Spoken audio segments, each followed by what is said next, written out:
Eh bien bonjour tout le monde, on se retrouve aujourd'hui donc pour trois petits exercices de mathématiques, donc niveau voilà, licence éco-gestion, hein, voilà, comme d'habitude, hein, économie, BTS, tout ça.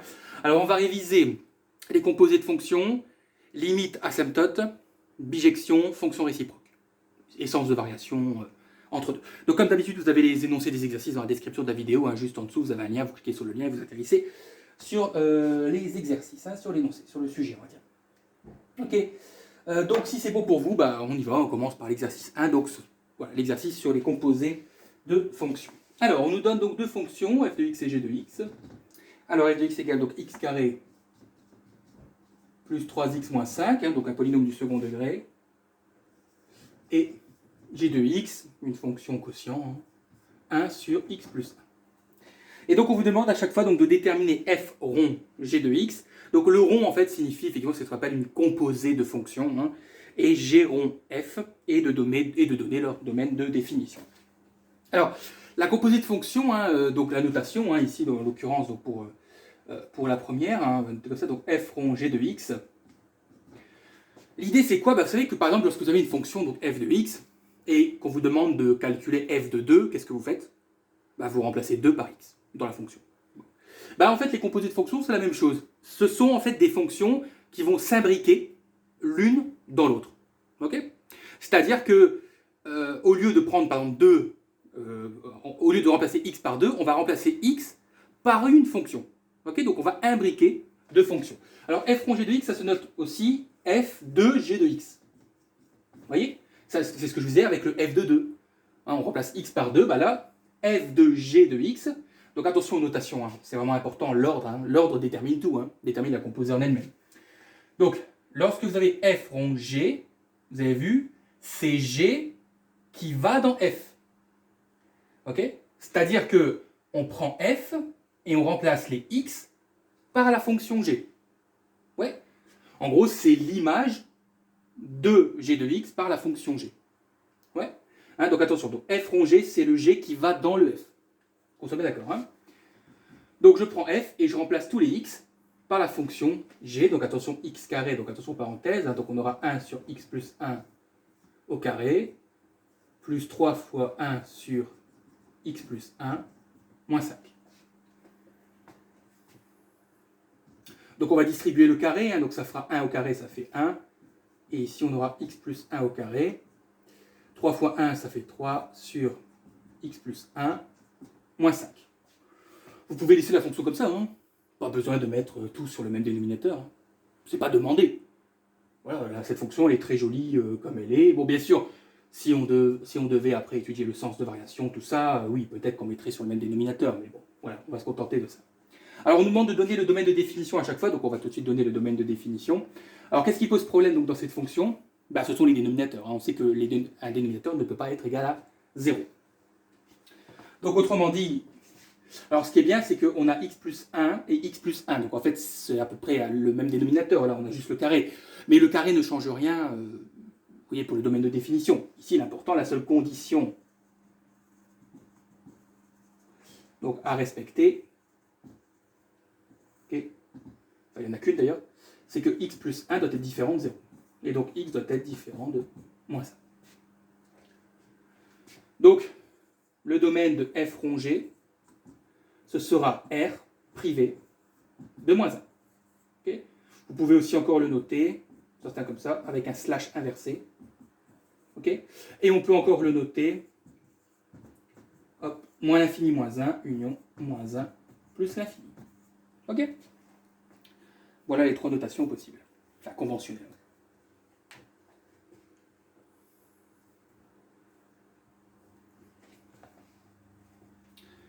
Bien. Alors on nous demande G rond F. Bon, si vous avez compris, F rond G, ça devrait aller.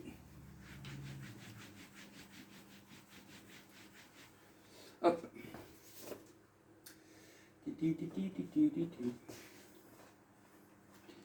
Alors G rond F. G rond F de X. Cette fois-ci, étant donné que donc c'est G rond F, c'est F qui va dans G. Okay, donc on l'écrit aussi G de F de X. Ouais. Donc si je vous disais, pardon, g de 2, bah, vous remplaceriez 2 par x dans la fonction g. Et bien là, g de f de x, vous remplacez f de x dans la fonction g. Donc ça va devenir 1 sur, et donc le x deviendra en fait la fonction g. Donc x carré plus 3x moins 5, et n'oubliez pas le plus 1 à la fin. Donc on aura 1 sur x carré plus 3x moins 4. Alors ici, donc pareil, on a un dénominateur, donc le dénominateur doit être différent de 0. Donc la condition à respecter, quelle est-elle? Eh bien, il faut que x carré plus 3x moins 4 soit différent de 0. Et comme on a un polynôme du second degré, hein, x carré plus 3x moins 4, c'est un polynôme du second degré, eh bien, il suffit de chercher les racines de ce polynôme, hein, et ces racines-là seront les valeurs exclues. Hein. Donc on y va, delta. Donc b carré, 3 carré, ça fait 9, moins 4 fois 1, donc moins 4 fois moins 4, plus 16. Okay, ce qui fait 25. Donc, delta est strictement positif, donc il y a deux solutions, deux racines, plutôt. Parce qu'en fait, ici, on ne résout pas une équation, donc on ne parlera pas de solution, on parlera plutôt de racines. Donc, moins b, ça fait moins 3, moins racine de delta, moins 5, sur 2a, sur 2. Ouais. Moins 3, moins 5, ça fait moins 8. Moins 8 sur 2, ça fait moins 4. Et ici, on aura moins 3 plus 5 sur 2, ce qui fait 2 sur 2, ça fait 1.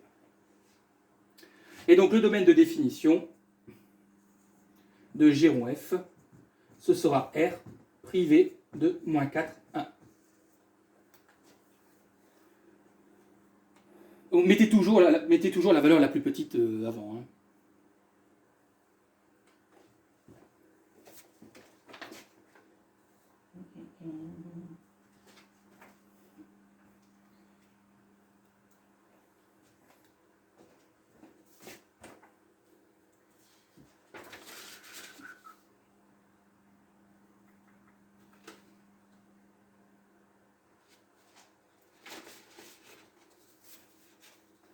Ça va pour cet exercice, hein? Bon, voilà. On a rappelé vite fait les composés de fonctions.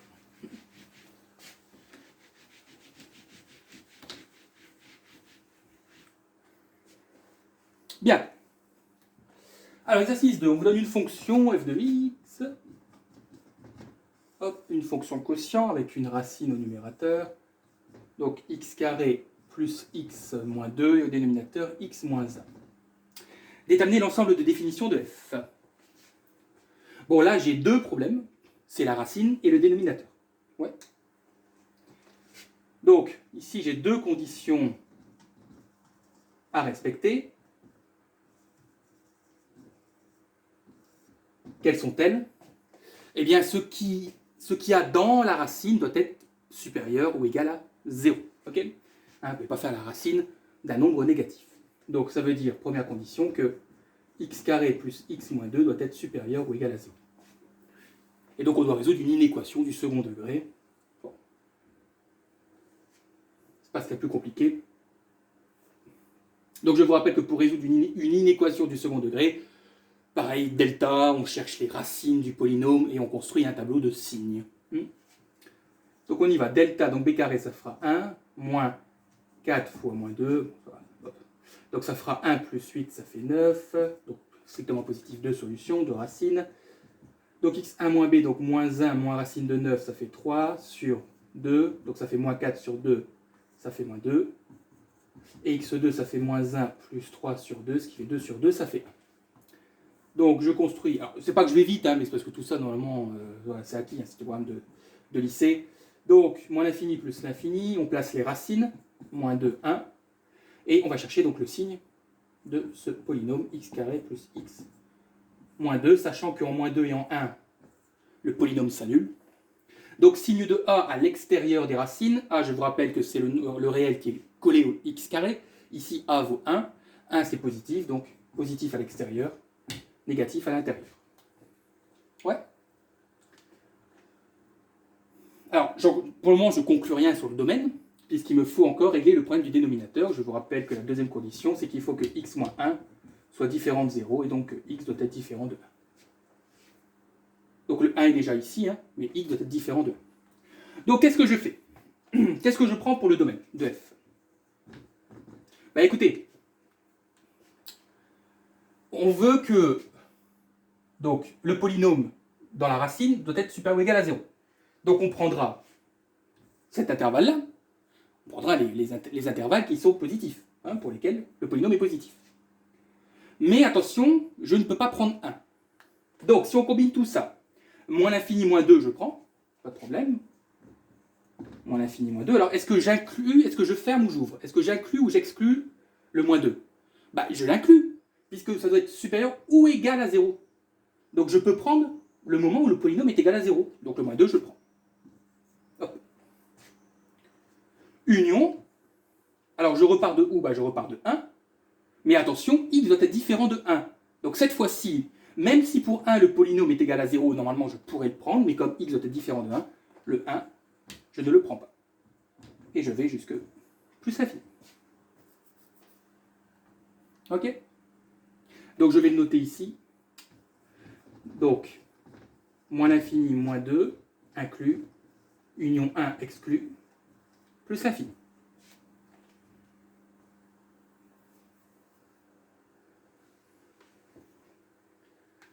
Bien. Alors, mettez sur pause. J'efface. Hop là. Alors, c'est la question 2 qui est intéressante. Alors, bien sûr, si vous vous trompez à la question 1, bah, vous vous trompez à la question 2. Hein. Pourquoi? Bah, parce qu'on vous demande de calculer les limites aux bornes de l'ensemble de définitions et d'interpréter ces limites en termes d'asymptote. Donc, vous voyez que si votre domaine est faux, bah, vos limites seront fausses, puisqu'en fait, vous n'aurez pas les bonnes valeurs. Bon, peut-être si, moins l'infini plus l'infini, mais en tout cas, voilà. Bon, bah écoutez, on va faire dans l'ordre. Hein. On va commencer par la limite en moins l'infini. Je vais mettre petit a. Okay, donc limite quand x tend vers moins l'infini de f de x. Bon, bien sûr, l'objet, c'est de savoir si c'est une forme indéterminée. Hein. Allez, on y va. Moins l'infini au carré. Ça fait plus l'infini, moins l'infini. Bon, on s'arrête déjà là. Déjà, dans la racine carrée, c'est déjà une forme indéterminée. Bon, alors, vous savez, il n'y a pas... encore une fois, je suis désolé, je ne peux pas vous dire quand vous avez ça, vous faites comme ça. Ça dépend, les techniques. Il faut tester. Bon, là, la quantité conjuguée, on oublie. Le monôme de plus haut degré, on oublie aussi, parce que le monôme de plus haut degré ne marche que si on a des polynômes, mais pas dans une racine. Hein, parce que du coup, ça nous empêche d'utiliser ce théorème. La factorisation, bah oui, on va essayer. De toute façon, on va essayer la factorisation. Hein, on va essayer. On va essayer des choses. Hein. Vous savez, même moi, quand j'ai fait le corrigé de cet exercice, je ne savais pas à l'avance en me disant, bah tiens, c'est cette technique-là. Non, j'ai essayé. Bon, voilà, elle s'est révélée correcte, mais bon, voilà. C'est pas toujours le cas. Bon, écoutez, alors ce qu'on va faire, regardez. Bon, je sais, ça va paraître un petit peu bizarre, mais regardez ce qu'on peut faire. En fait, voilà.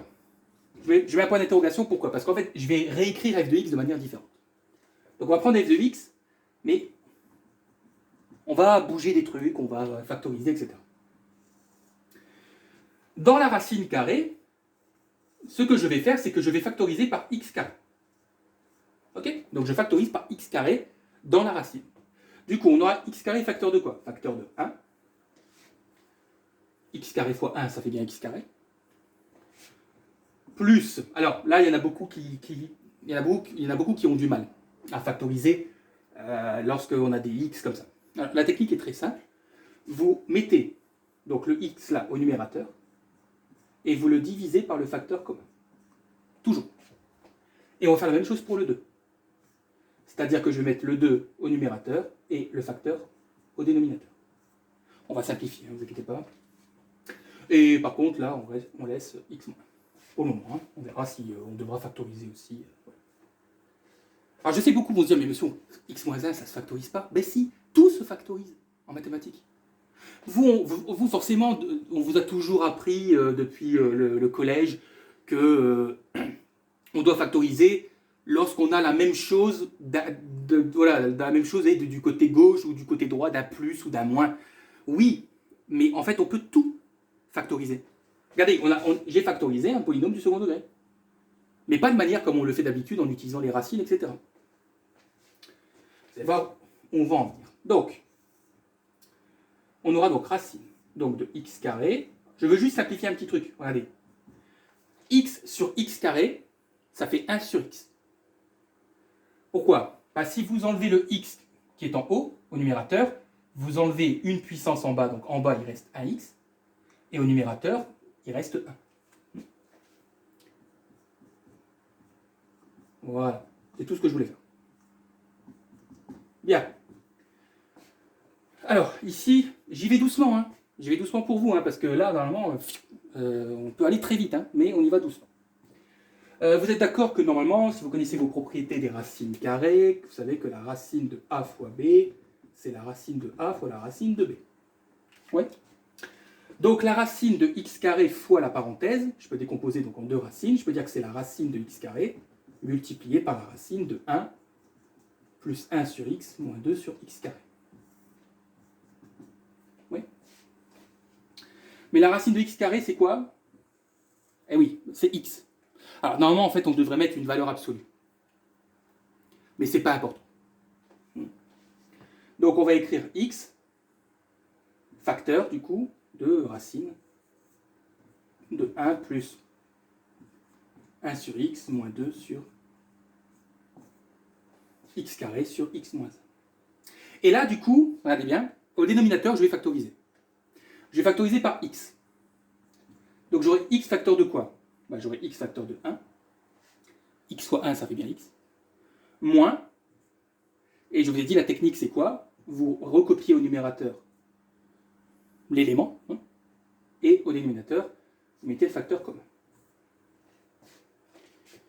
Et du coup, je pense que beaucoup voient ce qui se passe. Les x se simplifient. Et donc, il reste racine de 1 plus 1 sur x moins 2 sur x carré, le tout sur 1 moins 1 sur x.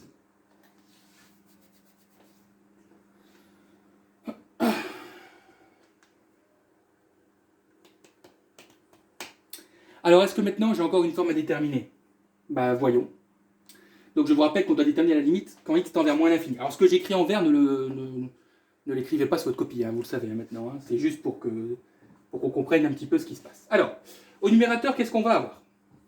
On va avoir, donc, regardez bien, 1 sur moins l'infini, ça fait 0.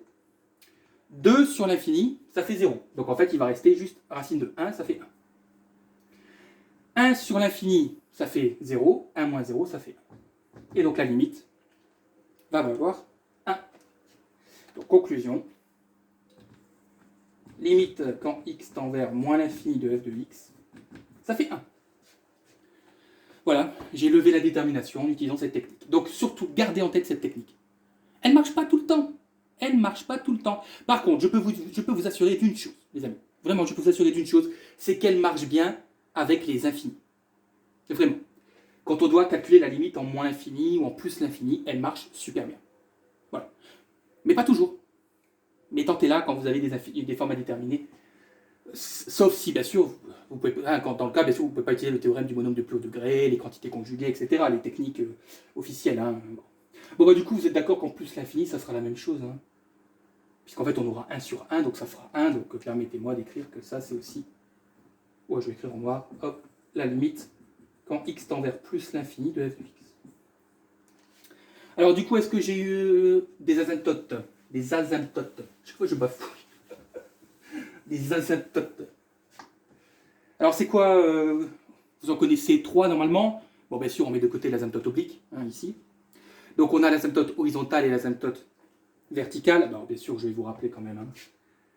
Alors une asymptote horizontale, c'est lorsque la limite quand x tend vers l'infini, plus ou moins, hein, c'est pour ça que je ne mets pas de signe, d'une fonction, c'est égal à un réel. Attention, L, il est fini.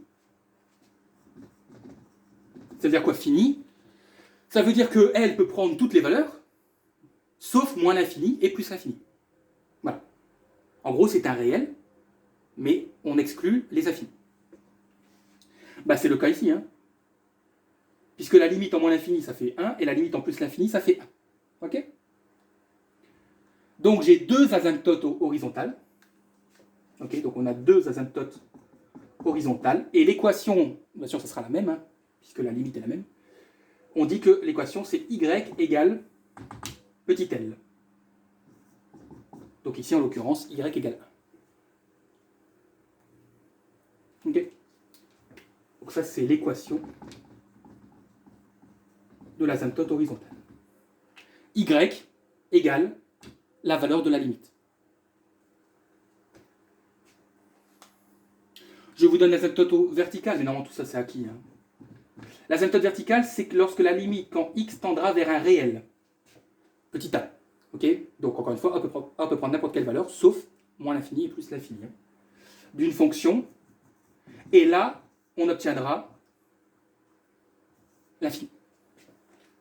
Voilà. En gros, c'est l'inverse. Hein. Là, x tend vers l'infini, on obtient un réel, enfin on obtient un nombre, on va l'appeler comme ça. Là, x tend vers un nombre, et on obtient l'infini. Et l'équation d'une asymptote verticale, ce sera x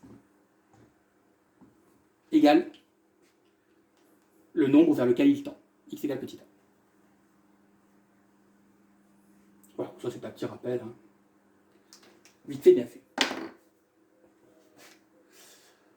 Alors, il nous reste. Alors, moins 2, on ne va pas le faire, hein, puisque moins 2 est inclus. Donc, ce n'est pas une limite. Hein. En fait, moins 2, on peut faire f de moins 2 sans problème. Alors, ça fera 0, hein, de toute façon, on le sait. Donc, il nous reste la limite en 1 moins.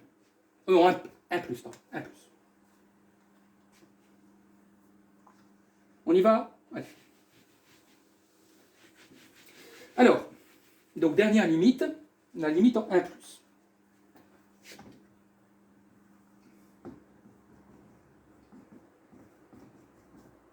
Alors, avons-nous une forme à déterminer? Bah oui, hein, oui, sinon le 1 ne serait pas exclu. Donc au numérateur, on aura 0, et au dénominateur, on aura 0, donc 0 sur 0, ça fait bien une forme à déterminer. Alors là, vous allez me dire, monsieur, est-ce qu'on peut utiliser la même technique que pour les infinis? Bon, vous pouvez essayer, mais je vous dis d'avance que ça ne marchera pas. Voilà, je préfère être honnête directement avec vous. Si vous essayez la technique qu'on vient de faire pour les infinis, ça ne marchera pas, donc je vous évite un travail inutile. Je vous ai dit, c'est pour ça, cette technique-là qu'on vient d'utiliser, elle marche vraiment bien pour les infinis, mais pas pour les réels. Pas lorsque x tend vers un nombre. Ben, un réel, quoi. Bon, ben, on va devoir utiliser une autre technique. Hein. Alors, on va encore transformer la fonction f de x, mais d'une autre manière. Allez, on y va. Alors là, ce que je vais faire, je vais recopier. Comment ça? Je recopie f de x.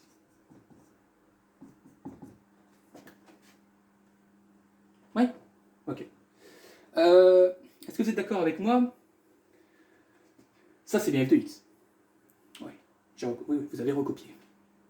Vous êtes d'accord que si je le multiplie par 1, c'est toujours f de x. Est-ce que j'ai changé quelque chose en multipliant par 1?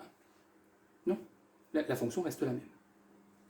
Mais 1, ça peut être n'importe quoi. 1, ça peut être 2 divisé par 2. C'est d'accord, 2 divisé par 2, ça fait 1.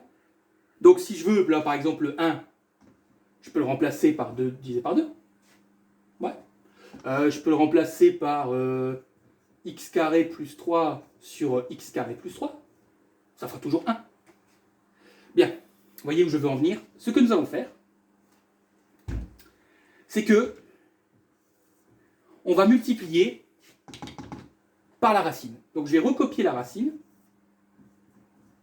Je pense que certains voient où je veux en venir. Mais je dois aussi la recopier au dénominateur. Est-ce que ça fait 1? Oui. Le numérateur est égal au dénominateur. Eh bien, on y va, c'est parti. On a la même chose, donc on a racine de quelque chose fois racine de quelque chose, et à l'intérieur, on a la même chose. Donc ça, on va élever la racine au carré, donc la racine va disparaître. Autrement dit, il va rester uniquement x carré plus x moins 2. Sur, donc attention ici, x moins 1 facteur de racine de... Voilà. Recopiez ça. Et prenez votre temps pour bien comprendre ce que j'ai fait.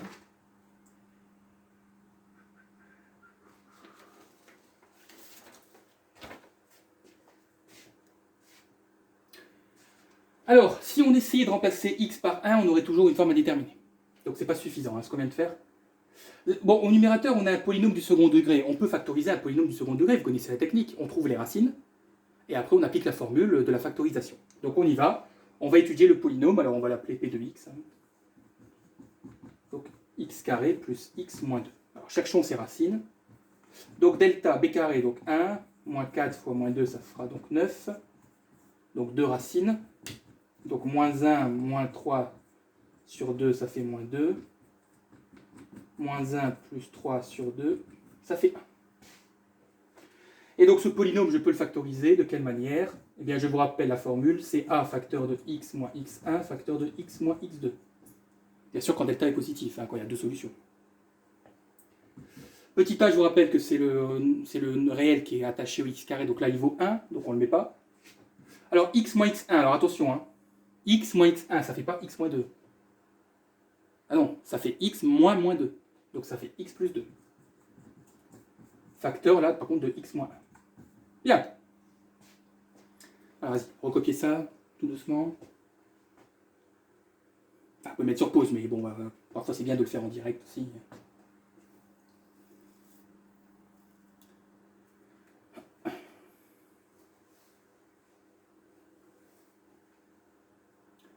Donc ce qu'on va faire, bon moi j'ai un tableau donc c'est pratique, eh bien c'est que le polynôme là qui est au numérateur, allez bien, je vais le remplacer sous sa forme factorisée, par sa forme factorisée. Ouais. Donc là mettez sur pause pour ceux qui n'auraient pas terminé parce que je dois effacer la factorisation qu'on vient de faire. Et du coup, qu'est-ce qu'il y a? On a x moins 1 en haut et x moins 1 en bas. Ben, c'est parfait. Donc il reste x plus 2 sur racine de x carré plus x moins 2. Alors, on va décomposer la limite quand x tend vers 1 plus de x plus 2. Ça fait quoi? Ça fait 3. Et la limite quand x tend vers 1 plus de racine de x carré plus x moins 2, ça fait 0. Et on peut même dire que ça fait 0 plus. Conclusion. Donc en vert, ne notez pas cette copie. Au numérateur, on a 3. Au dénominateur, on a 0 plus. 3 sur 0 plus. Alors si vous avez encore une fois des hésitations, vous prenez votre calculatrice et vous tapez 3 divisé par 0,00001.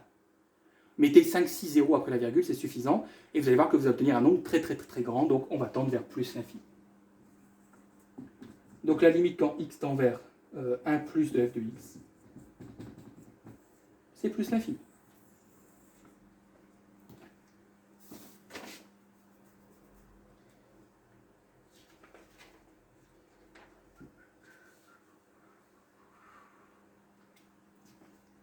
Alors est-ce qu'on a une asymptote? Bah oui, hein, on l'a dit, c'est une asymptote. Ici on a une asymptote verticale, x tend vers un nombre, un réel, et on obtient l'infini. Donc on a une asymptote verticale d'équation x égale 1.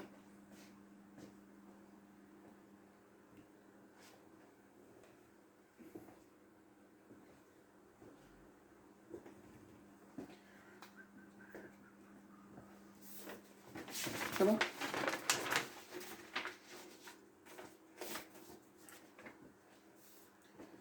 Voilà, voilà. Allez, dernière mettez sur pause pour recopier, et on passe au dernier exercice. Et tant que je nettoie le tableau, il est dégueulasse. Bon, l'exercice qui est certainement le plus intéressant. Donc on nous donne une fonction, attention, définie sur 0 plus l'infini avec 0 exclu, c'est fondamental. Je vais le noter, on gardera sous les yeux. Donc x carré moins 1 sur 2x. Voilà. Alors on vous demande de démontrer que pour tout a strictement positif. Bon, ça nous arrange puisque comme la fonction est définie sur 0 plus l'infini, heureusement que petit a est strictement positif, sinon il n'appartiendrait pas au domaine de f. Donc pour tout a strictement positif et pour tout b, pour tout petit b strictement supérieur à a. Donc en gros, hein, a est strictement positif, donc par exemple a vaut 3, et b est plus grand que a, donc b par exemple vaut 4. Que f de b moins f de a est égal à b moins a, etc. Donc ça on doit démontrer. Hein.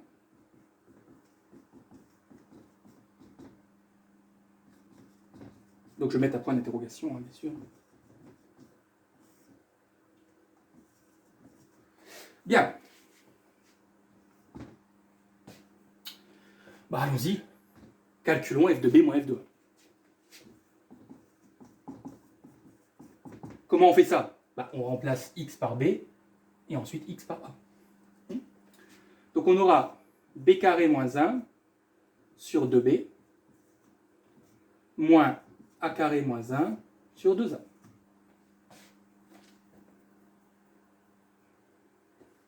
Alors je pense que ce qui serait pas mal, c'est de mettre sur le même dénominateur. Pourquoi?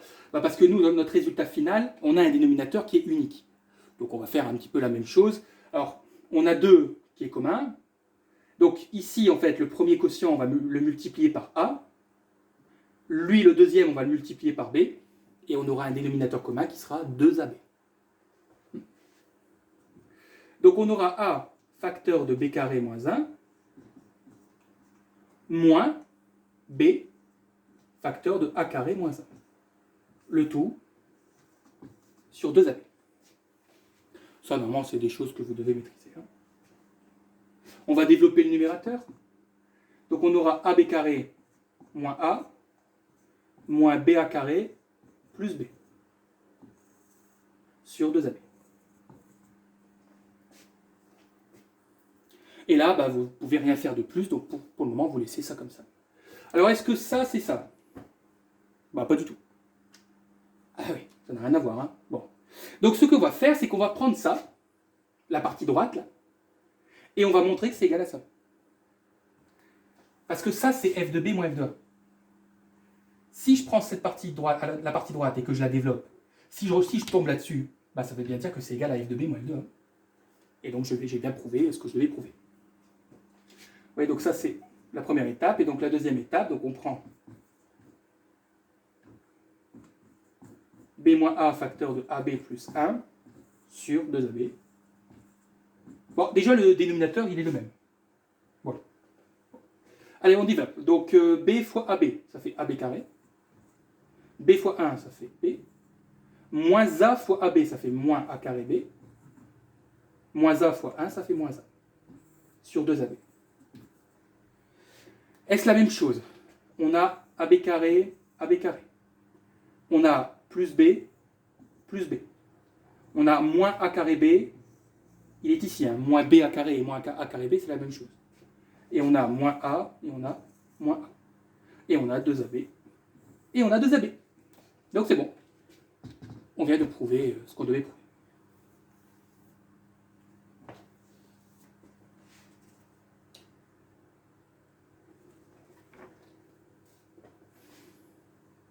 Ouais. Bien, mettez sur pause. Donc du coup, j'enlève le point d'interrogation. Hein. Voilà. Pratique, hein, travailler sur un tableau. Vous recopiez, hein, faites des belles phrases, etc. Alors, démontrer que f est strictement croissante sur l'intervalle 0 plus l'infini. Alors, d'abord, petite parenthèse, donc on sait que b est supérieur à a. Ouais. Donc, graphiquement, hein, comme on travaille sur 0 plus l'infini, imaginons donc que a est ici. Donc, on peut imaginer que b est là. Ok. Bon, vous êtes d'accord, je ne sais pas moi, si la fonction elle fait ça, puisqu'on nous dit de montrer qu'elle est strictement croissante. Ça signifie quoi si je prends les images? Donc ici on aura f de a, et ici on aura f de b. Bien.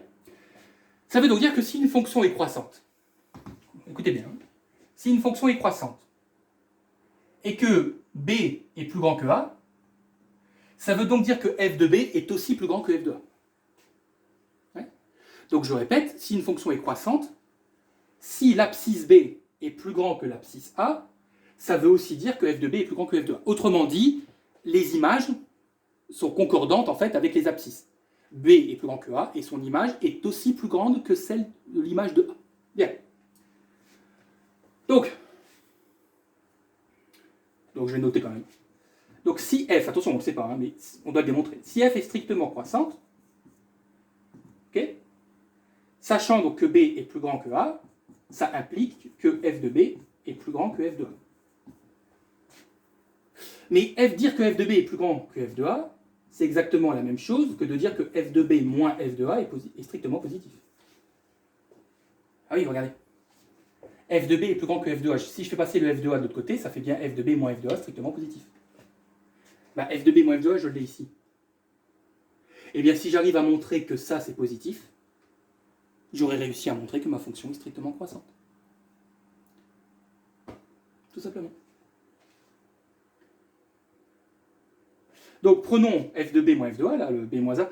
Vous avez vu, hein, c'est pas pour rien qu'on vous a fait faire ça à la question précédente. En mathématiques, souvent dans les exercices, les réponses suivantes dépendent des réponses précédentes. Okay, donc si on vous a fait faire ça, c'est pas inutile, quoi, c'est pas pour rien. Okay, donc forcément, ça va nous aider pour la question suivante. Ok, bon. Donc ça, c'est, on va dire, le théorème. Hein.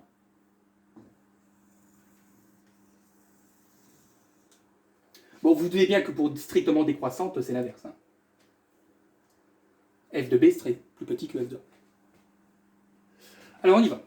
Donc, B moins A, facteur de AB plus 1 sur 2AB.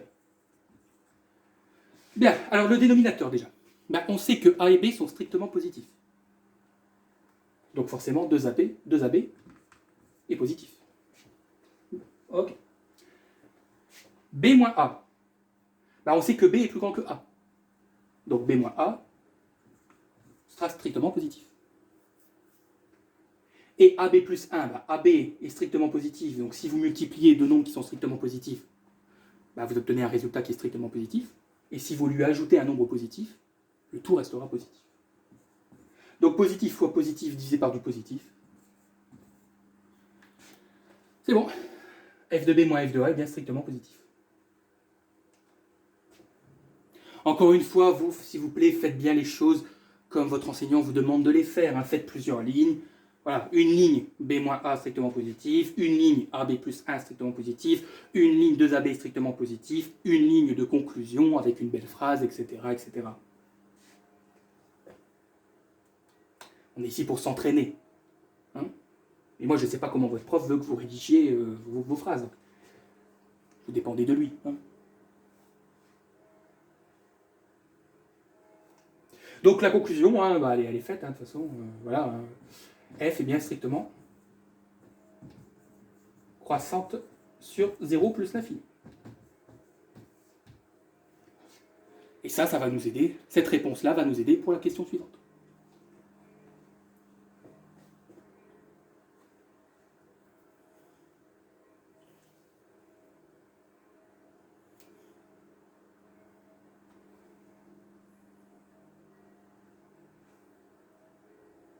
Ça va?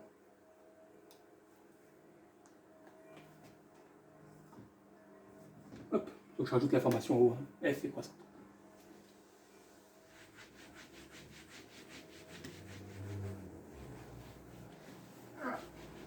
Huile de coude. Alors, justifiez que F réalise une bijection de I sur un intervalle J que vous préciserez. Alors, c'est extraordinaire. C'est certainement la question la plus rapide et la plus facile. C'est qu'à partir du moment où une fonction est strictement monotone, elle réalise forcément une bijection de son intervalle sur un autre intervalle. Donc, F étant strictement croissante, elle réalise donc une bijection de son intervalle I sur un intervalle J.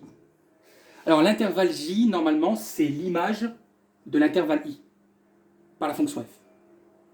En gros, ce sont les images des deux bornes de l'intervalle. Mais ici, je ne peux pas calculer les images puisque les valeurs sont exclues. Et puis de toute façon, vous ne pouvez pas calculer l'image de plus l'infini. Donc je ne peux pas faire f de 0. Ben, c'est pas grave si je ne peux pas faire. Si je ne peux pas calculer une image, en l'occurrence, je peux calculer une limite. C'est la cousine d'une. La limite, c'est la cousine de l'image. Quand vous ne pouvez pas faire une image, c'est la limite. Donc J.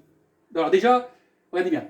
L'intervalle de la fonction f, les bornes sont ouvertes. Donc on est sûr d'une chose, c'est que l'intervalle J, les bornes seront aussi ouvertes. Donc ce sera la limite quand x tend vers 0 plus, hein, c'est d'accord, 0 plus de f de x, et la limite quand x tend vers plus l'infini de f de x.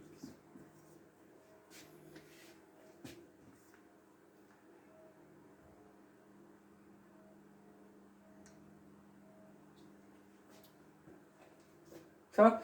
Si elle avait été strictement décroissante, c'est pareil. Hein, c'est pareil. Si la fonction f avait été strictement décroissante, elle aurait aussi réalisé une bijection exactement de la même manière. L'important, c'est que la fonction soit strictement monotone.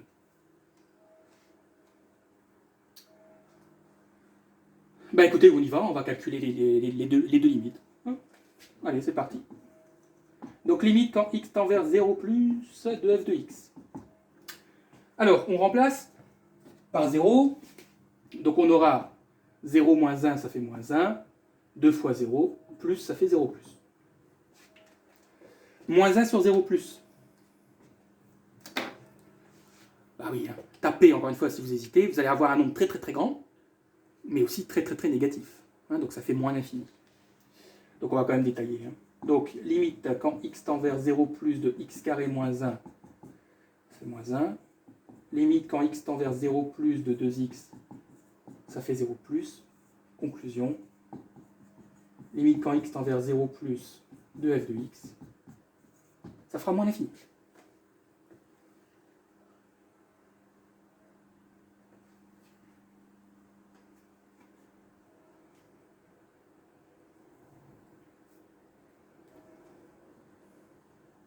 Ouais.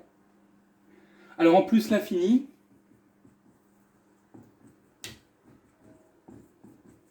bah on voit tout de suite qu'on a une forme à déterminer. Hein. Bah oui, on voit tout de suite qu'on aura l'infini sur l'infini. Donc là, il n'y a pas à chipoter. Mais comme on a des polynômes, on peut utiliser le théorème du monôme de plus haut degré.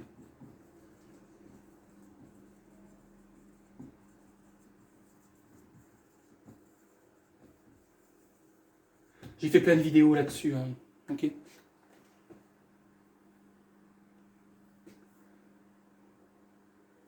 Donc en fait, la limite, ce qu'on va faire, regardez, quand on applique le théorème du monôme de plus haut degré, c'est qu'au numérateur et au dénominateur, on va garder en fait les monômes de plus haut degré. Donc regardez, en fait, au numérateur, on va garder que le x carré. Vous voyez, parce que c'est le monôme quand on dit le monôme de plus haut degré, c'est-à-dire que c'est le x qui a la plus grande puissance. En gros, on ne conserve que les plus puissants. Ceux qui sont les plus, vous voyez, ceux qui ont la plus grande puissance. Et au dénominateur, bah là, j'ai pas le choix, je dois conserver le 2x. Hein. Ah oui, il est tout seul. Donc, il est tout seul. Mais du coup, regardez, ça se simplifie vachement bien. Parce que, en fait, regardez, ce que je peux faire, c'est que je peux enlever une puissance ici au numérateur, il va rester x, et j'enlève un x en bas, il va rester que 2. Hein, ça, c'est les techniques de simplification des puissances. Hein. Et donc, plus l'infini divisé par 2, ça fait plus l'infini.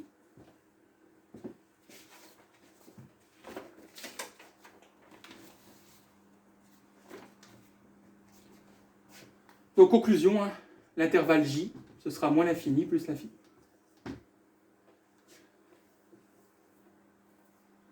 Alors, je dis tout de suite, hein, cet intervalle j, en fait, ce sera, on va dire comme ça, hein, ce sera le domaine de définition de ce qu'on appelle la fonction réciproque.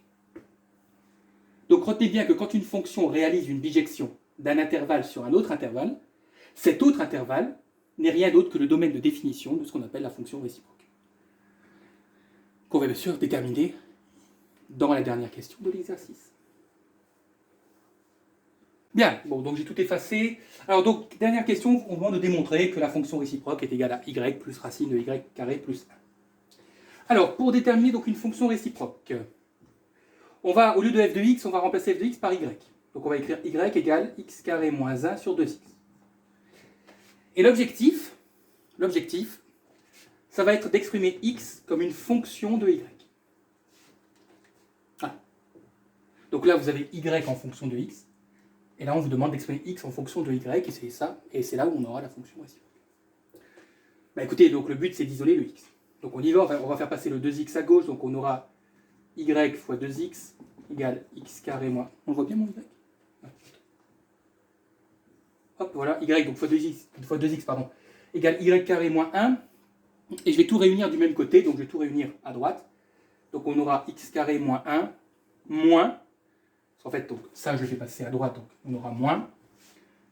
Et au lieu de laisser y fois 2x, on va écrire 2xy. Le tout égale 0.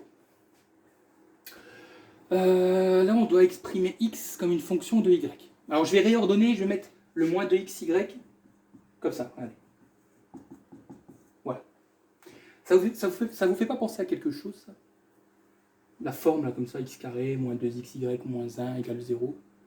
Bah, ça peut nous faire penser à, oui, à une équation du second degré. Comment ça, monsieur? Bah, le y, c'est quoi? Eh bien, le y, on va le considérer comme une constante. C'est-à-dire que dans votre tête, vous allez vous dire que y vaut 2. C'est une constante. Ouais.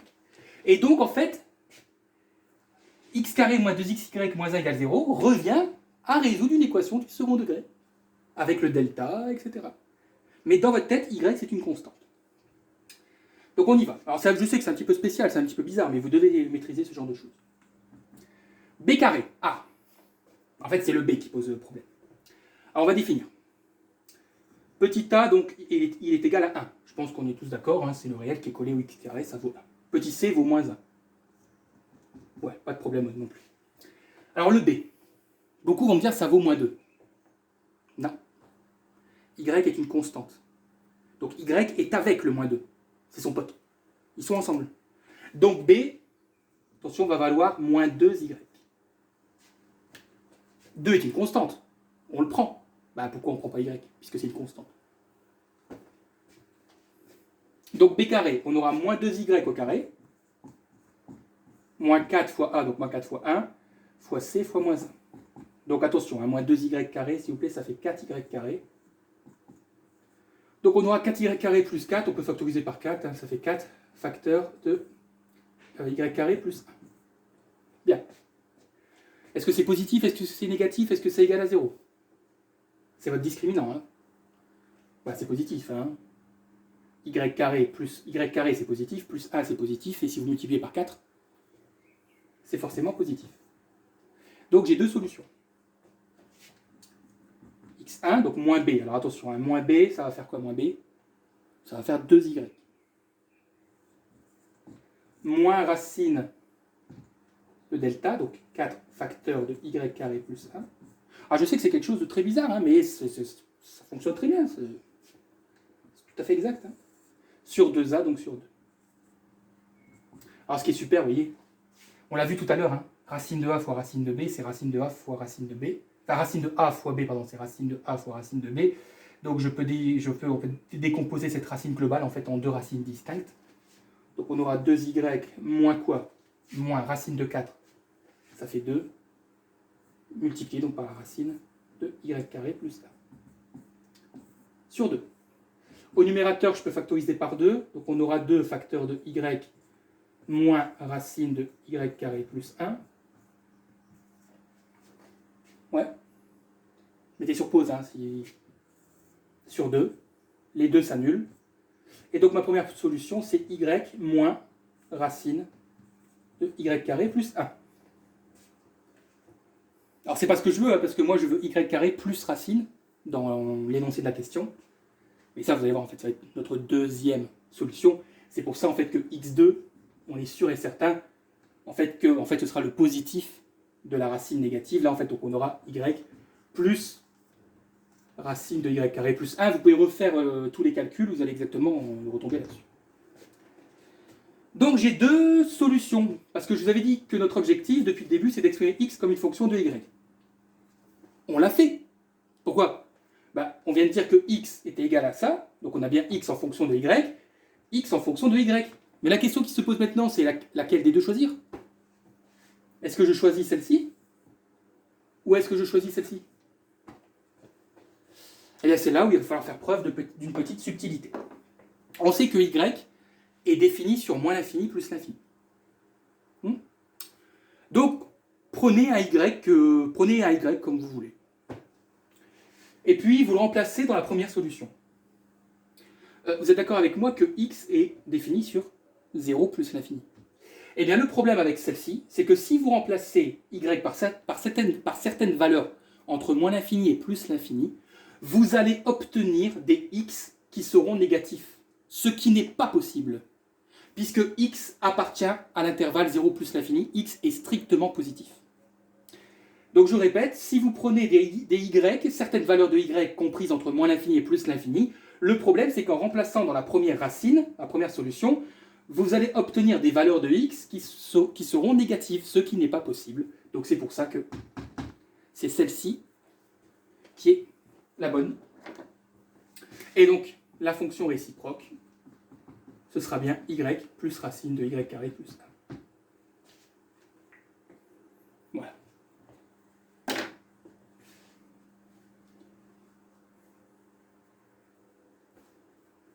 Ça va ?